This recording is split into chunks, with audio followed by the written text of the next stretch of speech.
Hello, my name is Jason Innumerable, and I'm going to be talking about Thinking, Fast and Slow by Daniel Kahneman.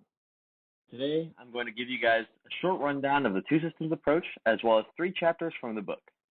They are Chapter 3, The Lazy Controller, Chapter 4, The Associated Machine, and Chapter 5, Cognitive. Do you have two brains? Sadly, you do not have two brains. There's a psychological theory saying that there are two types of reasoning. System 1, which operates automatically and quickly with little or no effort or voluntary control, and System 2, which allocates attention to the effortful mental activities that demand it, including complex computations. The operations of System 2 are often associated with agency, choice, and concentration. Chapter 3, The Lazy Controller.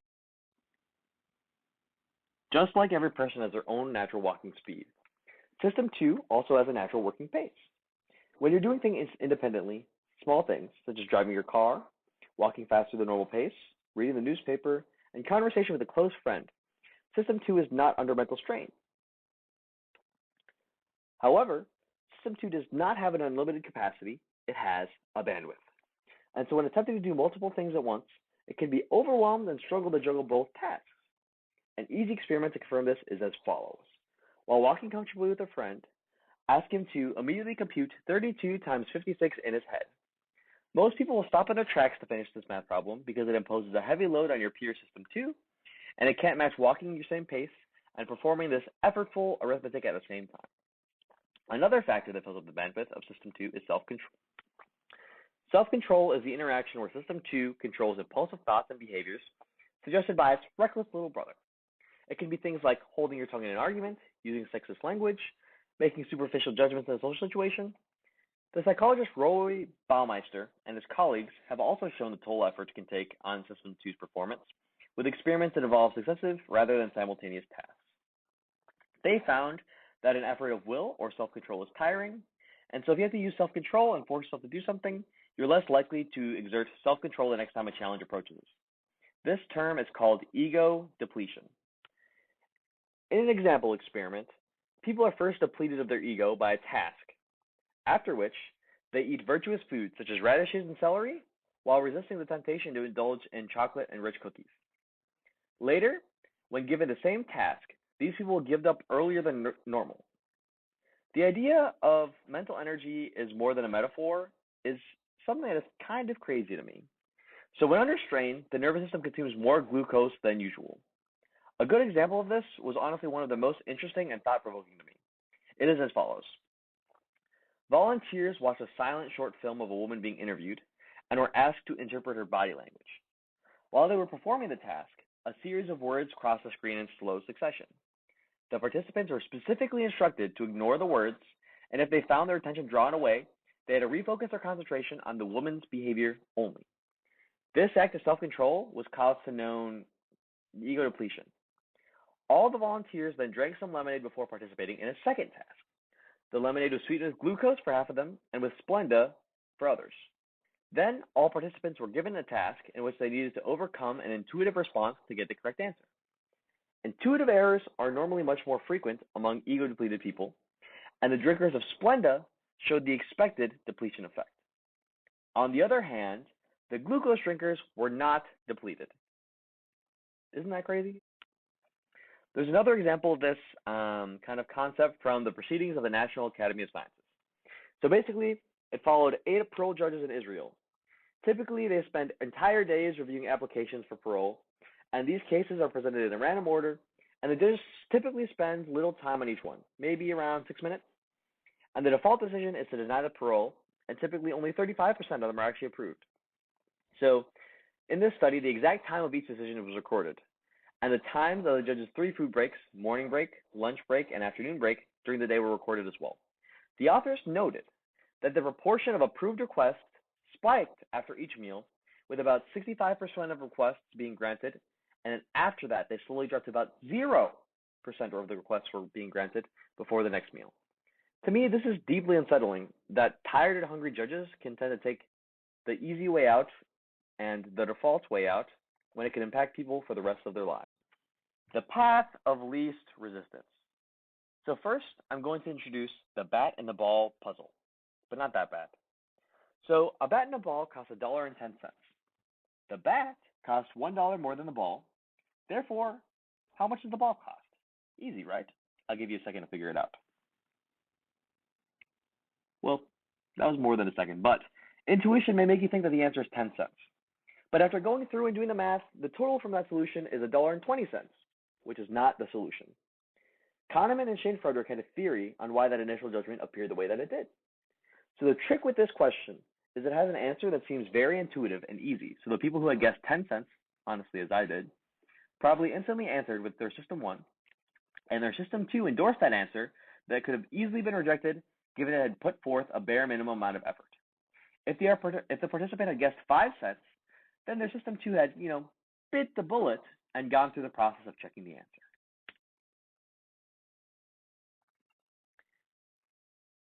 Is there a link between intelligence and self-control? Now, this general idea is covered by Kahneman by talking about one of Walter Mischel's experiments. So it goes as follows. He gave 4-year-old children a simple test. They were given a choice between an immediate small reward, 1 Oreo, or a larger reward, 2 cookies, where they had to wait 15 minutes in the room in difficult conditions. They were to be kept alone in the room, facing a desk with a single cookie and a bell, in which they could ring at any time to confirm receiving the 1 cookie. Now, there was nothing else in the room, no toys, books, pictures, or other potentially distracting items, and about half of the children were able to resist the temptation, mostly by not paying attention to the cookie on the table, while the other half gave in. Now, the interesting thing is, 10 to 15 years later, the children who had resisted had a higher measure of executive control in cognitive tasks, and a higher ability to easily relocate attention. Alongside that, they were less likely to take drugs and had a substantially higher score on tests of intelligence. A similar test was conducted by Frederick, and his findings suggested that System 1 and System 2 have different personalities. System 1 typically works on impulse and intuition, while System 2 is able to reason things through, but they can fall victim to sloth when given resistance or an easy way out, which I will cover more later. So basically, System 2 is an undergrad. Chapter 4, the associative machine. Now, let's do some word math. Kahneman puts 2 words beside each other, bananas and vomit. Now, you may be thinking, there's no relation between those 2 words. What does this mean? Well, putting these words together put a scenario in your head in which the bananas may have caused you to throw up or feel an urge to. So you probably won't have any banana cravings anytime soon.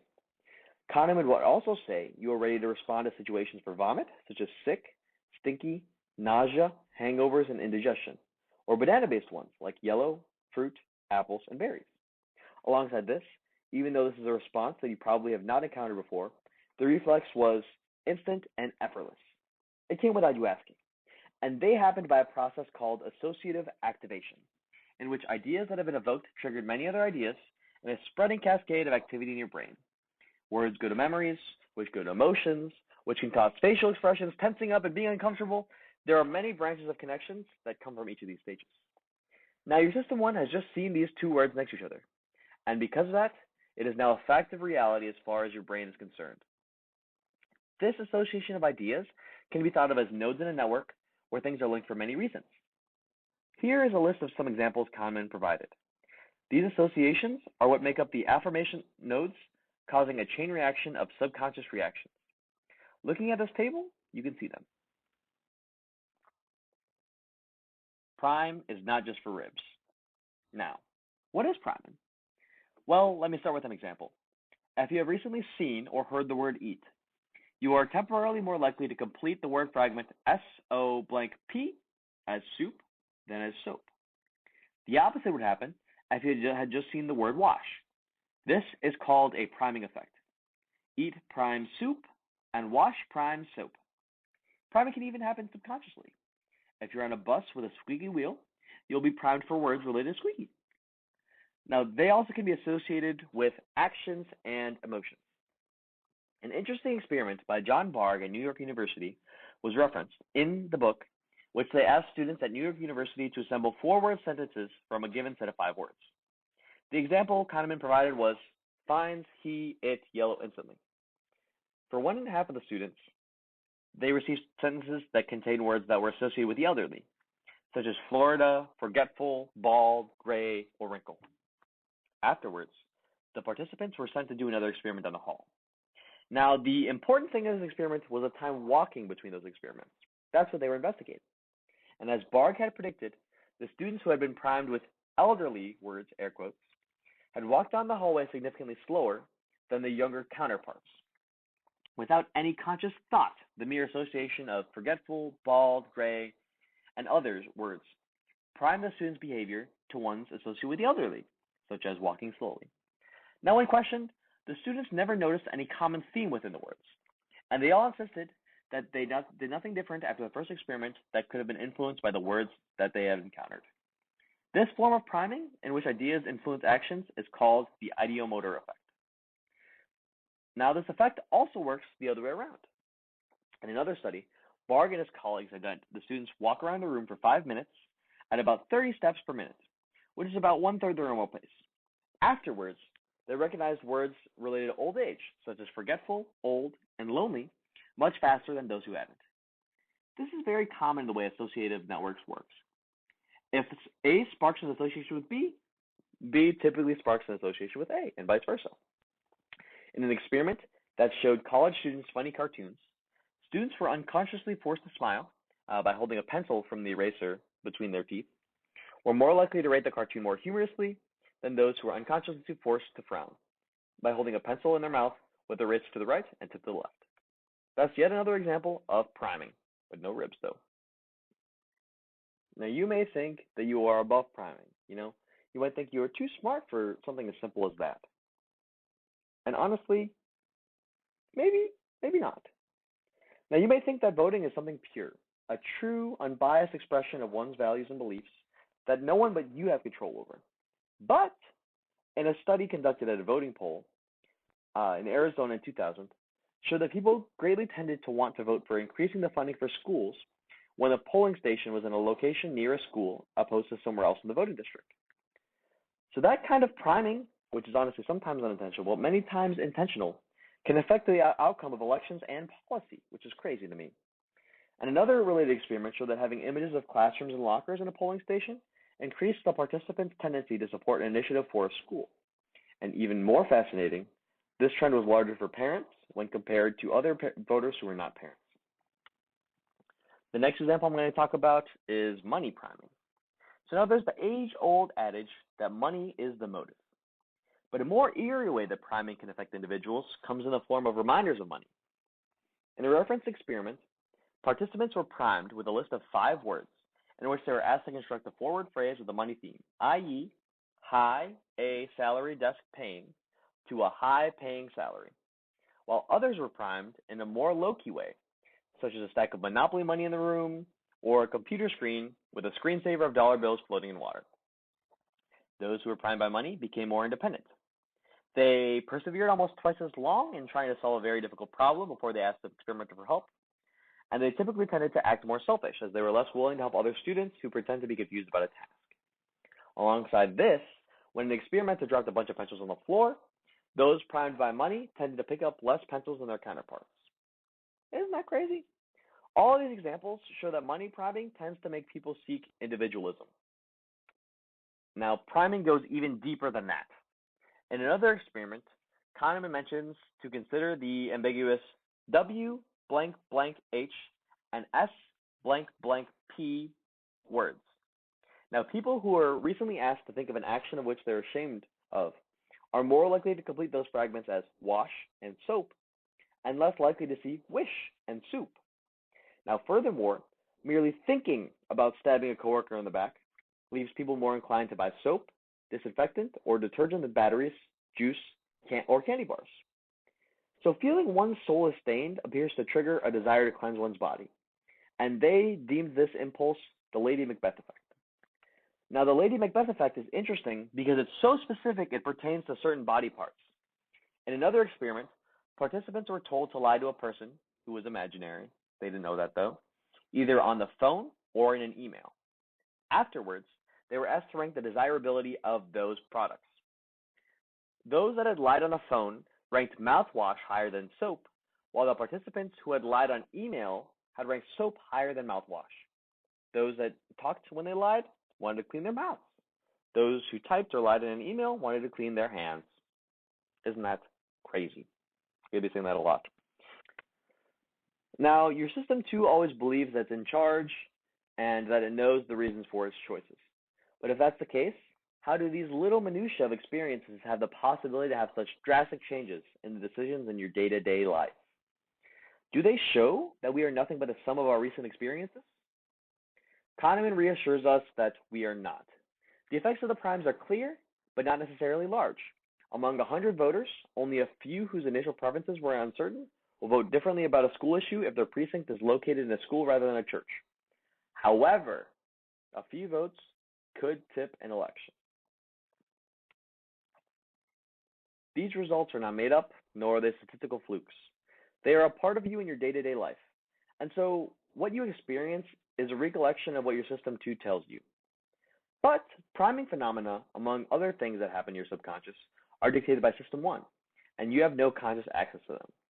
Kahneman ends this chapter with his last but perfect demonstration of a priming effect.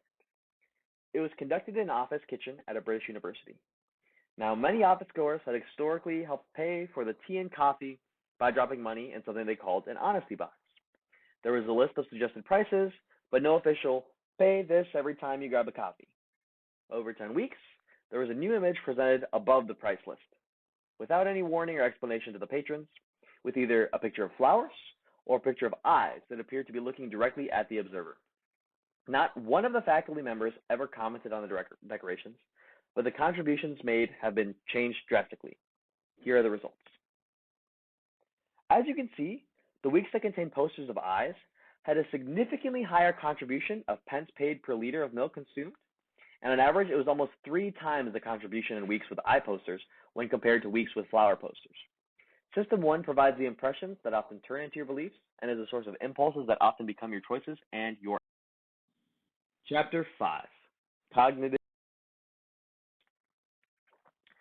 Kahneman says that your conscious is constantly calculating things in your brain to check on key questions.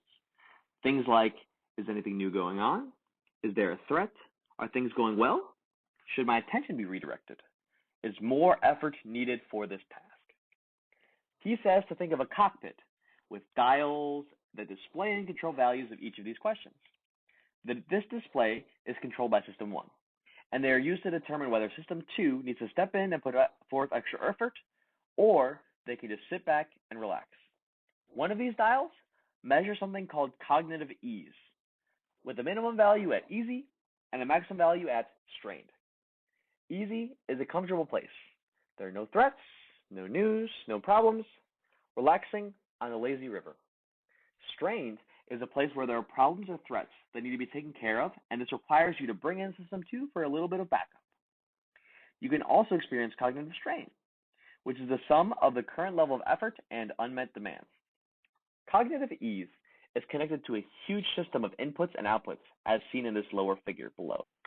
This graph can be followed left to right, and it shows that an idea that has been primed, displayed clearly, or repeated will all contribute to cognitive ease that results in feeling good, etc. On the contrary, the opposite effect also stands true. If you're in a bad mood, things typically tend to feel like they're taking too much effort, they're unfamiliar, and it's just a rough time overall. Now, when things are cognitively easy, you are likely to be very casual and superficial in your thinking. However, when you feel strained, you're more likely to feel vigilant and suspicious, and you typically invest more effort in what you're doing. You feel less comfortable, and you make fewer errors. But also, you're less intuitive and less creative. And who wants that? Now, the word illusion usually brings forth associations with visual illusions. However, on this slide, I'm going to talk about other types of illusions, remembering and illusions of truth. This section covers illusions of the memory. Now, Kahneman brings up this example. Think of these names: David Stenville, Mona Begowski, Shannon Tirana. They're all made-up names. And if you encounter any of them within the next few minutes, you're likely to remember where you saw them.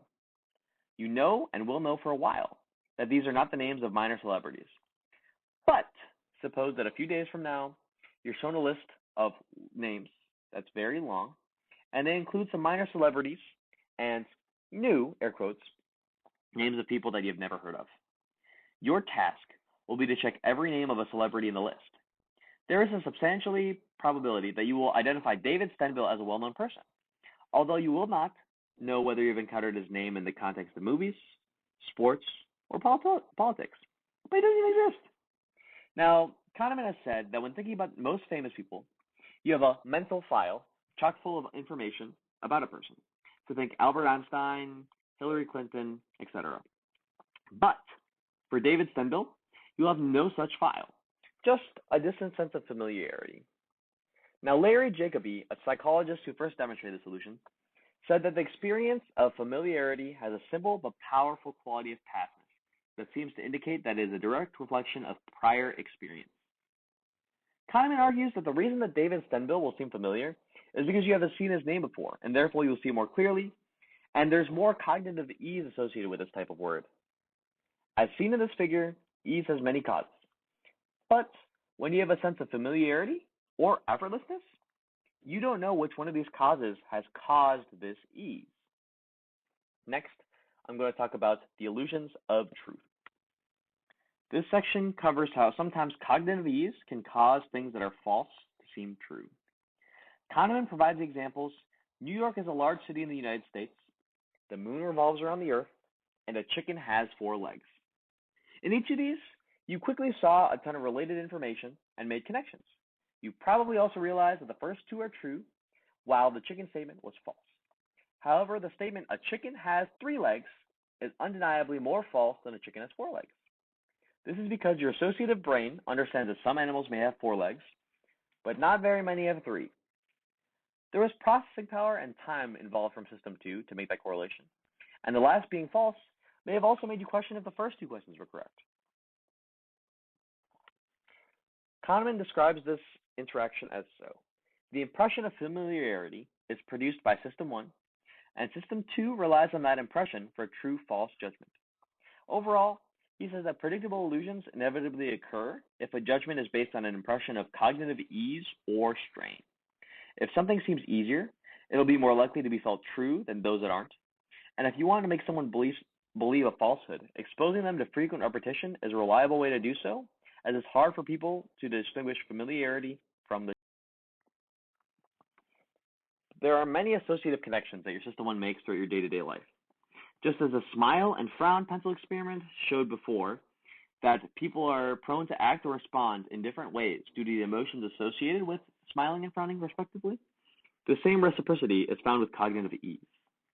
In a study, experimenters asked 40 Princeton students to take Shane Frederick's cognitive reflection test, which consists of 3 questions: the bat and ball problem, and 2 others, which are, if it takes 5 machines 5 minutes to make 5 widgets, how long would it take 100 machines to make 100 widgets?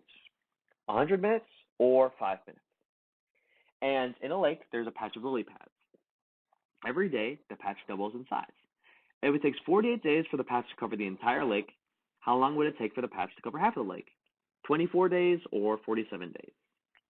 The experimenters gave half of the students puzzles in a clear way, while the other half were presented them in a small font in a washed-out gray print, which would cause cognitive strain. The puzzles that were legible, but they caused cognitive strain. So now 90% of the students who took the CRT in the normal font made at least 1 mistake out of the 3 questions. On the contrary, 35% of students who had to induce mental strain to read the relatively unclear print had made 1 mistake. Students performed better on the CRT with a worse font because that forced them to be uncomfortable and then forced them to bring the system 2 into action. Also, the answers to the questions were 5 and 47, respectively, just in case you're curious. Are things easy when I am happy?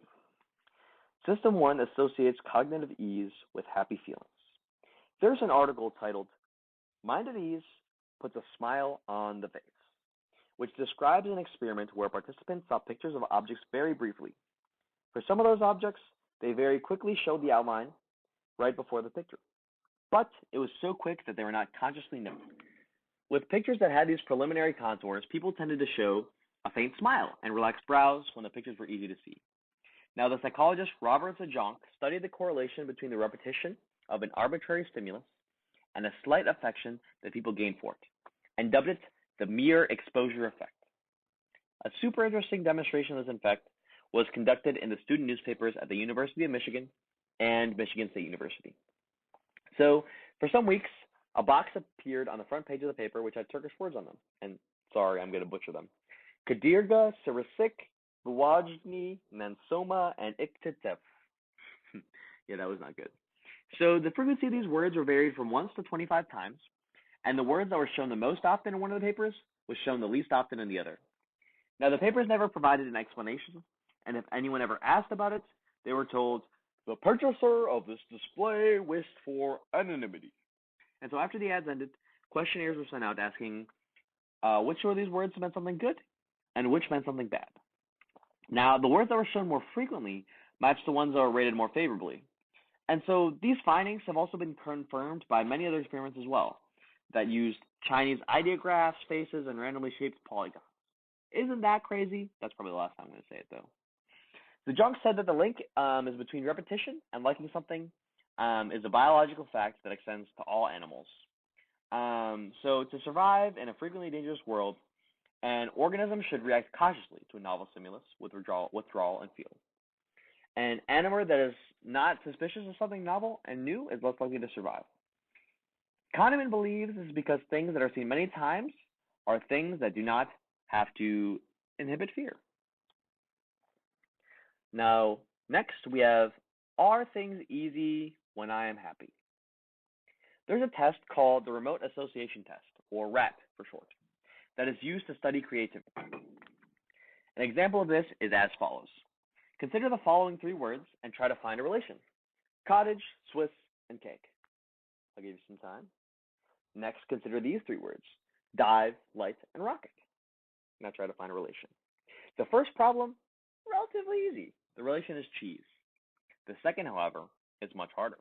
It has a unique correct answer, which every speaker of English recognizes, although less than 20% of a sample of students found it within 15 seconds. That answer is sky. Not every grouping of words has a solution, however. Things like dream, ball, and book have no solution that everyone will recognize as valid. And so using RAT, a German team of psychologists wanted to answer two questions.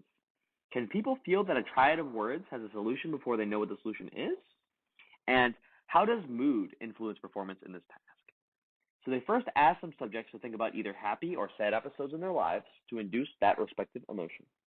Then they presented them all with a series of three-word groupings, half of them related, half of them unrelated, and they instructed them to press one of two keys to indicate if they think they're linked or not. Now, the time allowed for each guess was 2 seconds, which was much too short to find the actual solution.